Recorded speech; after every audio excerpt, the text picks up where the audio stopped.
ബ്രഹ്മപുത്ര നദിയുടെ താഴ്വരയിലുള്ള സംസ്ഥാനങ്ങളുടെ താൽപര്യങ്ങൾക്ക് നദിയുടെ അപ്സ്ട്രീം പ്രദേശങ്ങളിൽ ചൈന നടത്തുന്ന പ്രവർത്തനങ്ങൾ ഹാനികരമാകരുതെന്ന് ഇന്ത്യ ചൈനയോട് ആവശ്യപ്പെട്ടിട്ടുണ്ടെന്ന് വിദേശകാര്യ മന്ത്രാലയം.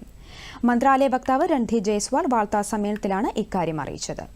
ചൈനയുടെ ടിബറ്റ് സ്വയംഭരണ മേഖലയിലെ യാർലുങ് സാങ്പോ നദിയിലെ ജലവൈദ്യുത പദ്ധതി സംബന്ധിച്ച് നദീജലത്തിൽ ഉപഭോക്തൃ അവകാശങ്ങളുള്ള നദീതീര സംസ്ഥാനമെന്ന നിലയിൽ ന്യൂഡൽഹി തങ്ങളുടെ ആശങ്കകൾ അറിയിച്ചതായും അദ്ദേഹം പറഞ്ഞു.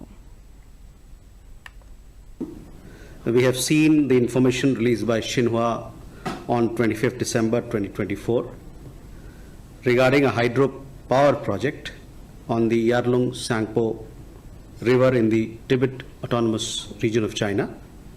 As a lower riparian state with established user rights to the waters of the river, we have consistently expressed through expert level as well as diplomatic channels our views and concerns to the Chinese side over mega projects on rivers in their territory. These have been reiterated along with the need for transparency and consultation with downstream countries following the latest report. ഇന്ത്യയിലെ ഭൂപ്രദേശത്തെ നദികളിലെ Chinese mega പദ്ധതികൾ സംബന്ധിച്ച് വിദഗ്ധ തലത്തിലും നയതന്ത്ര മാർഗങ്ങളിലൂടെയും അഭിപ്രായങ്ങളും ആശങ്കകളും നിരന്തരം ഇന്ത്യ പ്രകടിപ്പിക്കുന്നതായി വിദേശകാര്യ മന്ത്രാലയ വക്താവ് വ്യക്തമാക്കി. ചൈനയിലെ ഹോട്ടൽ പ്രിഫെക്ചറിൽ പുതിയ കൌണ്ടികൾ സ്ഥാപിക്കുന്നത് സംബന്ധിച്ച് നയതന്ത്ര മാർഗങ്ങളിലൂടെ ഇന്ത്യ ചൈനീസ് ശക്തമായ പ്രതിഷേധം അറിയിച്ചതായി അദ്ദേഹം പറഞ്ഞു.